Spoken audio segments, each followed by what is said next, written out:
Nintendo is notorious for shutting down fan games, but is there a pattern to the ones they target? I stumbled across a Reddit post claiming Nintendo only goes after games that remake existing titles or ask for donations. Determined to uncover the truth, I tracked down every fan game Nintendo's ever taken down, and with the help of my friends, we'll find out if this Reddit theory is fact or fiction.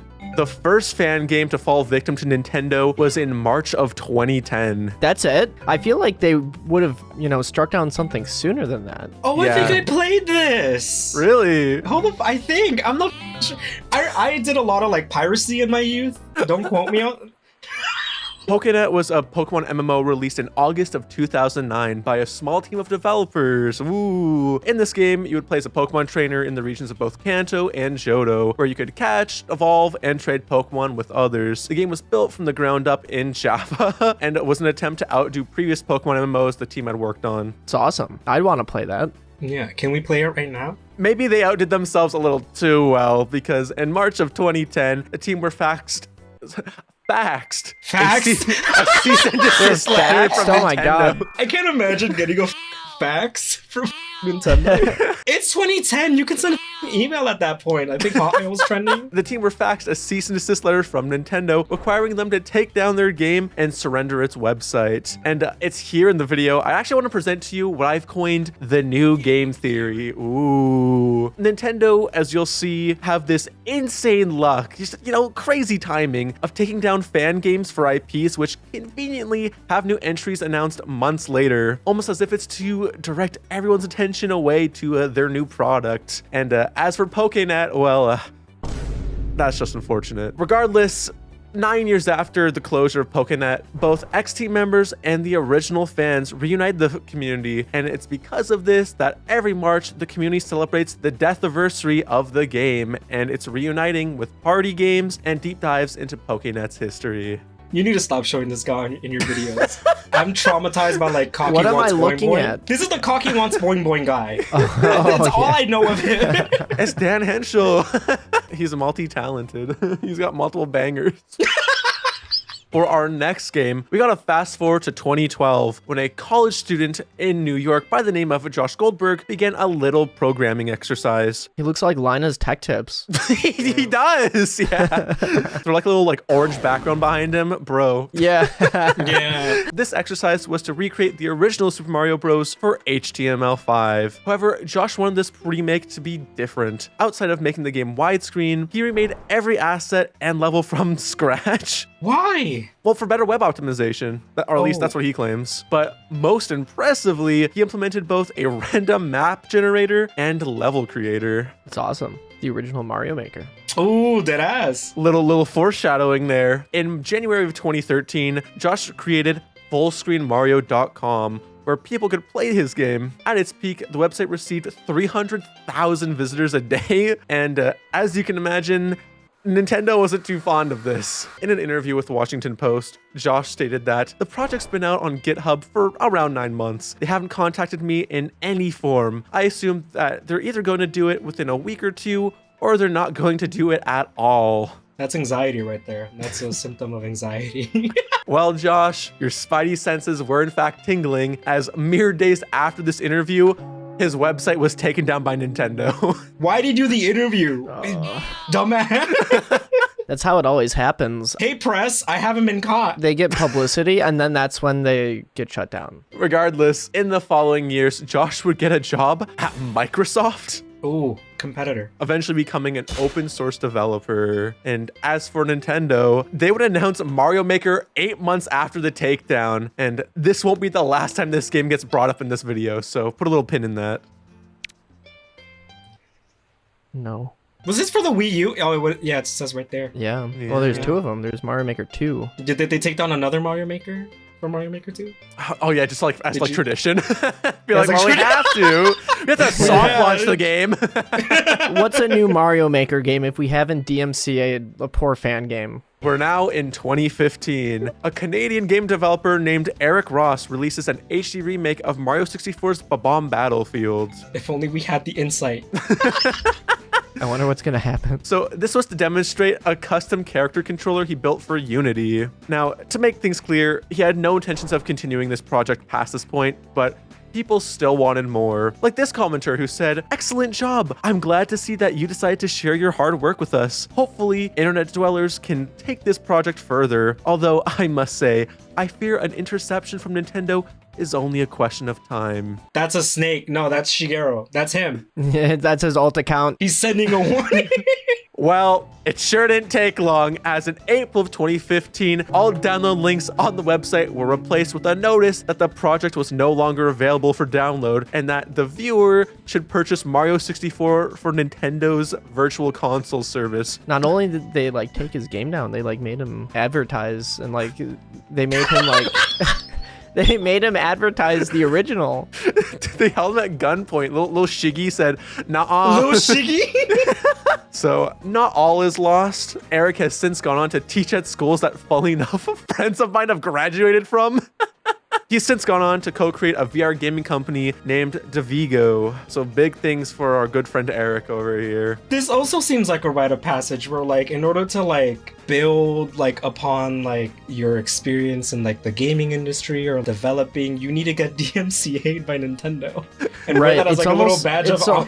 It's almost the rite of passage where like in order to be considered like a full-fledged like game developer, you need to make a fan game that gets DMCA'd. This next fan game has actually a bit of a curse around it, since many have tried, but none have succeeded in finishing it. Do you have any guess what that would be? Cat Mario? I don't think. Cat Mario. Cyberpunk Action. That game would be a 2D remake of The Legend of Zelda Ocarina of Time, a game whose impact forever changed the world of both video games and fashion. True. Lit. I rocked that fit in high school. A famous example of this project's curse would be in 2006, when a 15-year-old Australian developer would fake his own death just so people would stop asking him to work on this game. Holy what the That's awesome. So fast forward to 2014, where two developers by the names of Cheerful Sage and God's Turf would begin development of their own Ocarina of Time remake. And unlike the remakes before it, this one was actually, making some waves. This remake was praised for its faithfulness to the original game, while still sprinkling in some of the dev's personality through the game's NPCs. But at last, the curse caught up to them, and in May of 2015, Nintendo had sent the two a DMCA. I hate to see it. Is that the f***ing trolley problem? The two, after the DMCA, they would post updates on the project for the next 9 months until both Cheerful Sage and God's Turf vanished off the face of the internet. So they continued to do it? A few people would go on past get in the DMCA and would still make changes or try and work on the project, but maybe not publish anything in hopes that, maybe someone would leak it. At least that's my understanding. So for this next project, I first need to introduce you to Takashi Tezuka, a man who's been with Nintendo since 1984 and has worked on a majority of the mainline Mario and Zelda titles. In a 2015 interview to promote, you ready for it? Mario Maker, Tezuka was asked if a Zelda Maker was possible, in which he responded, "I think that would be difficult."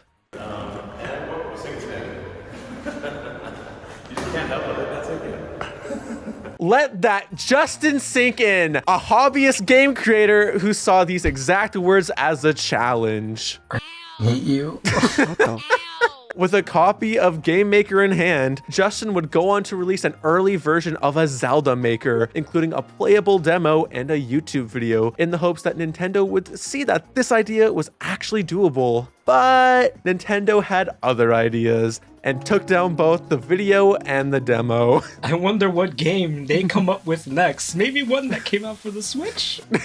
What the do I know? Yet, Justin persevered, still trusting in his idea. He rebranded the project to Legend Maker and would move forth with this game's development. Based. That's awesome. Yeah, that's cool. Justin would set out to create his own engine, and around this time tried to secure funding for a Kickstarter, but that didn't go as planned. RPG Maker, this would have been it. This should have been it. Yeah. Still though, Justin didn't let that discourage him. I know, that's right. It did slow him down though. A decade later, Justin continues to work on this project in his free time, where he shares updates through his Patreon. All the while, Nintendo still refuses to release a Zelda Maker, with series producer Eiji Aonuma doubling down on the unlikelihood of such a thing. I think it's important that we don't make creativity a requirement. Instead, we put things into the game that encourage people to be creative and give them the opportunity to be creative without forcing them to. Sorry, wrong quote. This is what he actually said. I wanted to take a moment to shine a light on the oddities around Nintendo's legal history. Which of these did Nintendo not take down? Number 1, a Legend of Zelda fan film based on the Ocarina of Time. Number 2, a book about a translator's experience working on Earthbound. Or number 3, a tribute album featuring rock covers of famous Nintendo songs from the NES and SNES. I've heard about the second one, but not whether it was taken down or not. I just know that it's a thing. I haven't heard of any of these. But what I do know about Nintendo is that they're very anal about their music being out Right. anywhere. I got Nintendo Music for some reason on my phone. I don't use it. They don't have the Kid Icarus soundtrack on it. Why the do I have it? I think it's number 1 because there are fan films based on Majora's Mask that I know are on YouTube. I haven't seen one based on Ocarina of Time. Maybe it's because they took it down. But I don't think they would do that. I think it's 1. I'm gonna go with the 1. That's my Yeah. educated guess. That's based our- on that's what our Chow answer. Mix said. And the answer is number 3. I'm gonna kill myself in front of you. We're now in 2016, a year glorified by the internet, unless you're a Nintendo fan making fan games, in which case, it's gonna be a rough year for you. 2016 marked the 30th anniversary for the original Legend of Zelda, a game so beloved that developers Scott Liner and Mike McGee were inspired to recreate it for web browsers using voxels instead of 2D sprites. This game was hosted on their website, zelda30tribute.com, and while it wasn't finished, it did feature 3 fully playable dungeons from the original game. Wow. A feature shown off by Mike, who uploaded a swordless run on his YouTube with Ween blasting in the background. This is awesome. Okay, this is a bot. Sadly, those who don't learn from history are doomed to repeat it. And so Nintendo, stumbling across this project, filed a DMCA takedown of the game. Why? What department is literally just responsible for this? Can they do their job and make a game that's good? Why do they care? The two put out a notice on their website stating the game was just a tribute and thanking Nintendo for the inspiration, alongside a link to the song Tribute from the Tenacious D movie, which honestly, you know, with what came with the Jack Black and Nintendo, very funny foreshadowing. While Mike went on to be a software engineer working on electric boats, you know, keeping himself high and dry, Scott decided to go for a little swim. Next into the tank is a company hoping to spark the curiosity of our future generations. This pipeline is insane. Hi Sharks, my name is Scott Leininger. Scott went on to receive funding on Shark Tank for Bitsbox, a subscription service which helps kids to learn coding. I saw this on a Vsauce episode. Really? No. You're such a piece of As for Nintendo, well, they must have been inspired by Scott and Mike, because for the 30th Zelda anniversary, they released this Link amiibo. Those bastards. Definitely a coincidence, but nonetheless, this is mad funny.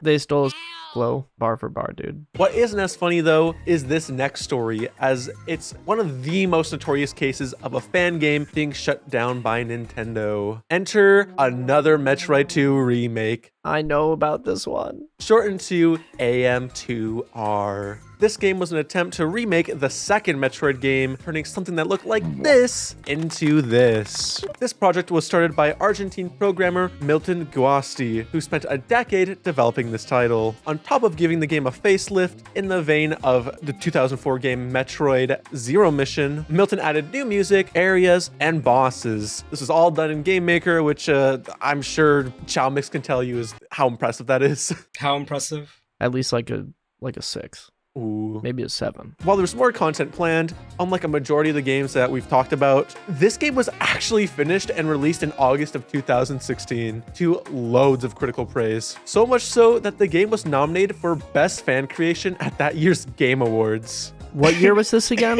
2016. Holy, I didn't know that. That's awesome. I think there's some Nintendo execs in the audience at that event. They would have, like, killed that guy. On stage! They would have publicly executed this man. Shigeru just being like, take the shot. In typical Nintendo fashion, they sent a DMCA. They killed him. However, He lived. He killed them back. he didn't let that stop him, at least Oh, just yet. Milton would go on to release one last update to the project before being hit with a second DMCA, which forced him to take down the game. you know, I wonder if Nintendo is just bluffing with these DMCA strikes. While this DMCA was originally thought to be a hoax, Nintendo, who rarely comments on these things, later confirmed with Kotaku that it was actually in fact real. The unapproved use of Nintendo's intellectual property can weaken our ability to protect and preserve it, or to possibly use it for new projects. What? It's that last part, which was said with a eating grin, because a year later, Nintendo would release their own remake of Metroid 2 for the 3DS. I remember that. Mother... Masterful gambit. As for the Game Awards, they revoked the nomination for AM2R in fear of Nintendo taking down the award show, leaving the ceremony with nothing but 2 hours of Jeff flirting with Hideo Kojima. Makes sense. I want them to kiss. Maybe they will next year. I want the AO3 fanfics to start picking up steam here. They're actually right behind me right now. Does the Game Awards still have a Best Fan Games category? No, and I think this year's because of that. Not all hope was lost, however. The additions planned for the game would actually get implemented by a group of fans who were able to reverse engineer AM2R's source code. The last update to this revised version of AM2R would be released in February of 2020, completing Milton's vision. As for Milton himself, he would be hired by Moon Studios as a game designer and went on to design levels for Ori and the Will of the Wisps. Nice. Oh, That's awesome. There's a lot more to this story that I couldn't fit into this explanation. Seriously, it could be a whole video in itself. So to the person watching this while they eat, finish your meal, then, I don't know, tell me in the comments if you want a longer video on this subject. with Milton? I would love to learn more about Milton. It's truly devastating that like a fan game, especially of like this caliber, was taken down by Nintendo. But thankfully, this is the last time a case like this will appear. I don't believe you. Pokémon Uranium was shut down around the same time as AM2R, and funnily enough shares a very similar story. This fan game was created by JV and Oripoke using RPG Maker XP and took 9 years to complete. Damn. This project was made in the style of the Pokemon DS games, featured 150 new Pokemon, and was filled with more than 30 hours of playable content. Holy sh! That's a whole ass game. The region itself is actually based on JV's home of Rio, Brazil. And while this is great and all, there was one factor which made this fan game in particular stand out, and that would be the time it was released. Look at this. There's a Vaporeon that spawned right there, so everyone's running. All this for a Vaporeon. This game was released during the summer of Pokemon Go, and upon its release, it shot up to the top of r/Pokemon, where it would go on to garner over 1 million downloads. Damn. This fan game was being talked about left and right. Every game journalist was writing about it. The game itself was even overshadowing the soon-to-be released Pokemon Sun and Moon. Lit. Good. Yeah, so people didn't like the fact that a fan game was taking away the spotlight from the latest Pokemon title, and after a DMCA takedown, Uranium met an untimely demise. I think where they kind of f***ed up was calling it Pokemon Uranium, because they could have avoided it altogether. They had enough unique content, at least based on what you're presenting, where this could have been presented as a kind of standalone game Like its own IP. that's inspired by Pokemon, yeah. Funnily enough, this too was nominated for Best Fan Creation at the Game Awards, but like AM2R, its nomination was revoked. However, also like AM2R, once development ceased, community members continued to develop patches for the game, which included bug fixes and new features. As for JV and Oripoke, well, they're working on another Pokemon game. Gosh, man. Based. This time, the game is actually split into episodes, with episode 1 being available for, I don't know, maybe a week until from this video's posting. You know, Nintendo, who knows what they'll do. Again, there's a lot more to cover, so if you would like me to cover that, let me know. Okay, so I have a quick question for you two. God, All right. Have either of you played No Man's Sky? I have not. no. Okay, but like, you know what it is, right? Yeah. No Mario Sky is a result of the 36 Whoa. Legendary Game Jam and was developed by ASMB Games in 72 hours. Awesome. It combines the 2D side-scrolling of the original Super Mario Bros. With the procedurally generated space travel of No Man's Sky. That's actually a really unique take on the game, yeah. Now, out of everything we've seen today, I don't know why Nintendo chose that this was going to be the game that they would go after, but regardless of Nintendo's actions, the day after their takedown, ASMB Games released DMCA Sky. And they just took him out. Yeah, I love with the little... The little ship here just took out Mario. I'm telling you, fists up. This is crazy. The three behind this project, Alex MC, Max Cahill, and Vince Rubinetti, went on to make a more fleshed out and original version of this game, calling it Deep Sky. Deep Sky is currently on hiatus due to lack of funding, but will be available in the description for you to play. Wow. It's a rite of passage. It's like I think Sega needs to DMCA Sonic fan games because then they would actually make their own IPs. Exactly. Before we close out 2016, yes, we're still not done. awesome. I would like to introduce you to a website called Game Jolt. Game Jolt is a gaming-focused social media platform where anyone can share their art, mods, and games, 526 of which Nintendo has removed from their website. Oh my god. Who has the time? This situation caused Game Jolt to begin publishing any of the DMCA takedowns they receive, giving us the ability to see which games were removed. And it's funny to note, one of the first games mentioned in this DMCA is Flappy Mario. Regardless, this sucks and it makes me sad. So we've made it out of 2016. And you know what? For the next few years, Nintendo would be a bit more merciful to fan games. Except for these next ones. In the lead up to Breath of the Wild's release, Nintendo held a panel at the Game Developers Conference where they showed off a 2D version of Breath of the Wild. This was used as a proof of concept for a lot of the mechanics this game would feature. With this cool demo shown off to the world, it was only a matter of time till a fan tried to recreate it. And that fan would be a developer by the name of Lindsay. This recreation, titled Breath of the NES, was made within a few months using Game Maker Studio. Using Game Maker Studio. Do you need a drink? Take a drink of water. I have. My throat is still full. Oh my god. But Lindsay had more plans for the project in the future, wanting to add more puzzles and mechanics. Those plans were cut short when Nintendo said, "Nuh-uh," and hit her with a DMCA takedown. If they made like custom sprites, this is all original work. It's inspired and based off of something, but you can't DMCA strike something like that. Yeah. That's all they gotta do. Since then, Lindsay's gone on to develop multiple games, which can be found on her itch.io, all while Nintendo has kept the original Breath of the Wild prototype in their vaults. In the arms of an angel. For this next section, I'm going to do a lightning round of fan remakes for classic Nintendo games. Think full screen Mario from earlier, but for weirder platforms. In 2017, Marcelo Cabral remade Donkey Kong for the Roku. Wait, for Roku? Wait, what the Wait, go Yeah. the TV? Yeah. This is why we got stuck with Roku City playing when it's idle. I could have had this. In 2019, the developer Barack remade Donkey Kong for Facebook. I guess Nintendo couldn't handle the Zuck.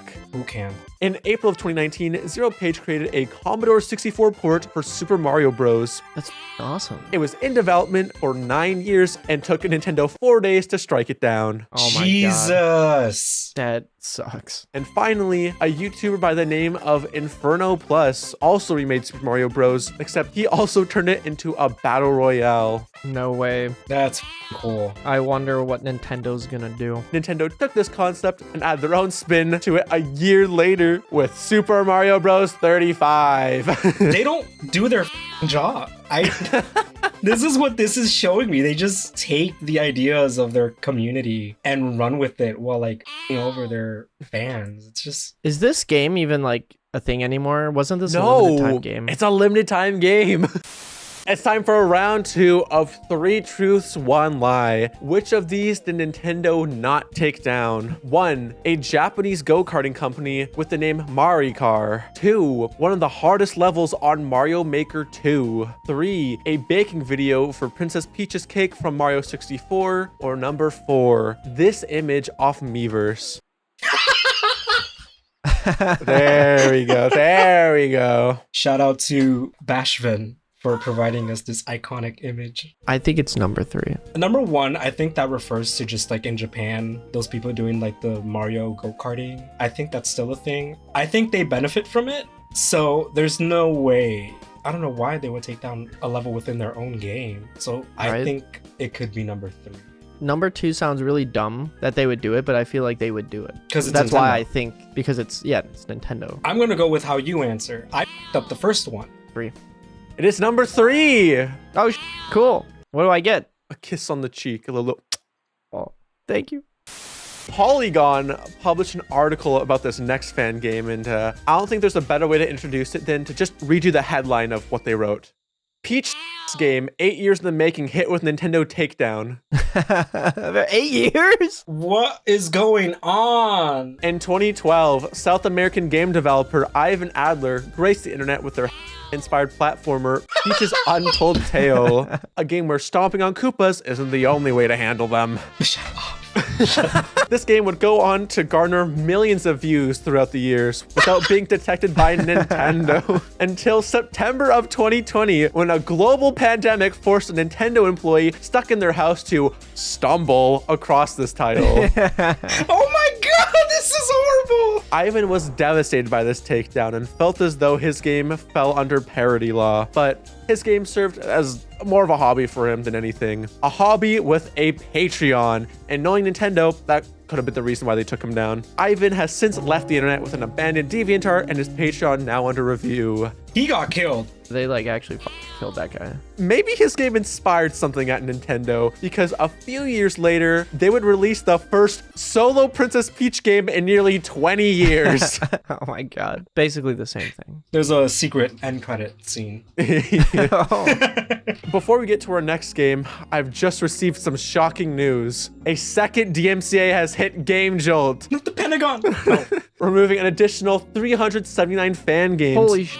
Meaning Nintendo has removed a total of 905 fan games from this website alone. Jeez. Let's shoot for 1,000. No.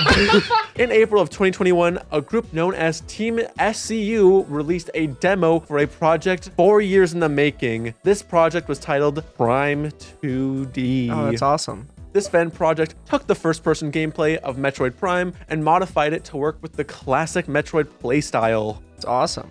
I hope nothing bad happens to it. Complement this with some breathtaking sprite work, and you got a truly impressive fan game. The developers were aware of the inherent risk releasing this demo could have on the final game, but they forewent that conclusion, believing the decision was the right choice for the team. But as any gambler knows, the house always wins. And the project was forced to end production in August of that year. Bastard. We can't have anything good. Never. And I feel like this situation in particular can best be summed up with this Wooly video. If you or someone you know is working on a really cool fan game, shut the f up about it. Literally. The team has since put out a couple April Fool's pranks, but not much else, unfortunately. Nintendo, on the other hand, would release a Metroid Prime remaster a little over a year later, making this another victim to the new game theory. Is that how that works? If we want a game really, really bad, then we just make a fan game of it, and then Nintendo will remake it? If I don't get Kid Icarus before 2030, someone, including me, is gonna pay. It's gotta be Kid Icarus, too.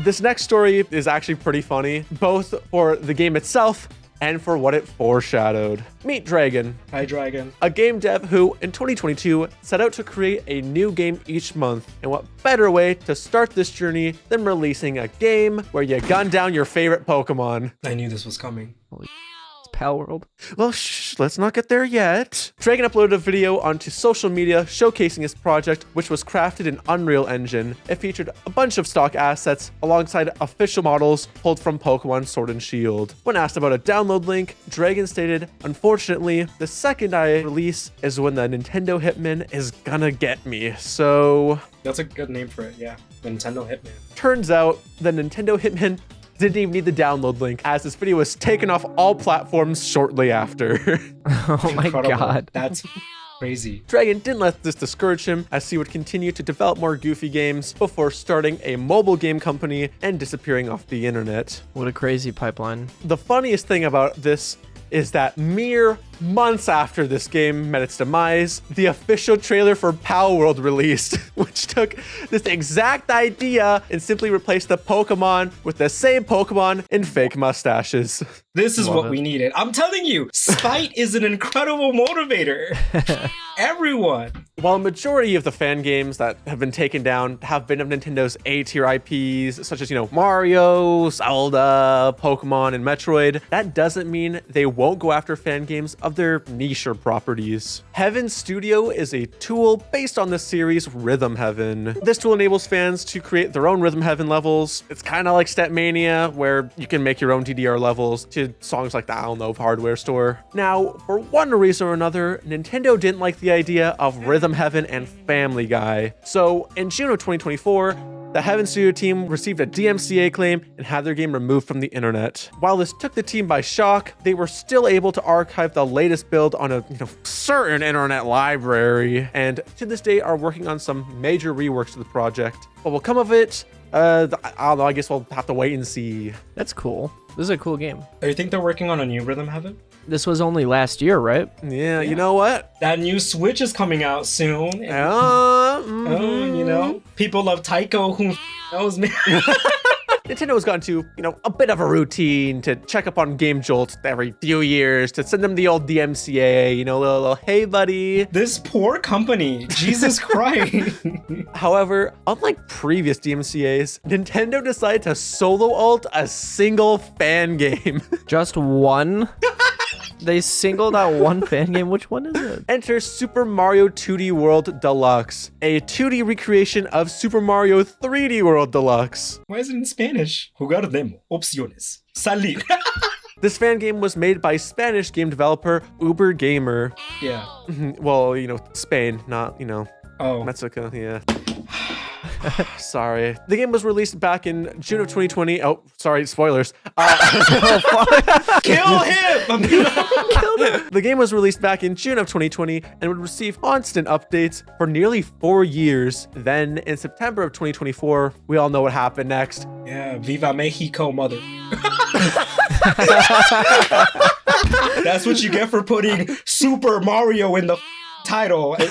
Interestingly enough, this wasn't the only Mario game Uber was working on at the time, as a title called Super Mario Journey was also in development. Unfortunately, the future of this project is uncertain. He does really good sprite work. Yeah. I will say that, yeah. It looks cool. Round 3, you know what it is.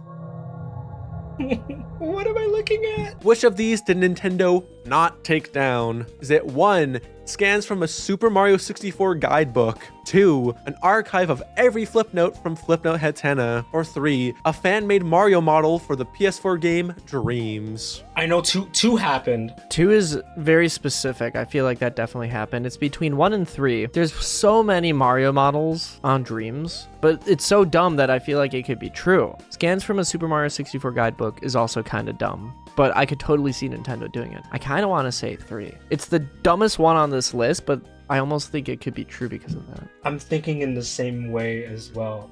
Okay, yeah, sure, 3. And the answer, it is actually 2. They No, DMCA struck down a Mario model from Dreams. it was a single model on Dreams. Nothing really came of it since. It was just that one time. That's so dumb. It's so stupid. Like, why the f would they waste their time with that, dude? Well, we've covered a lot of fan games. I haven't even mentioned ROM hacks or mods, which are in the same family, but also don't fit into the argument of this video. Are the only games that get shut down remakes of existing Nintendo games or games asking for donations?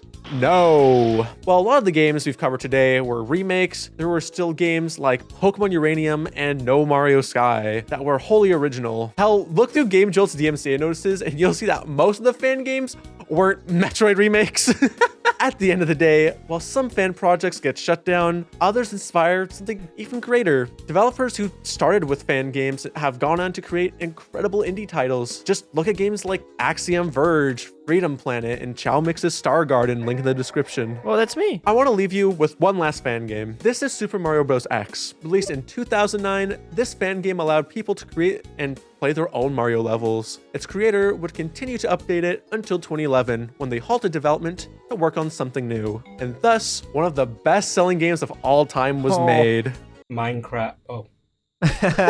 Maybe the next great Nintendo-inspired game isn't a fan project at all, but an original creation waiting to happen. Thanks for watching.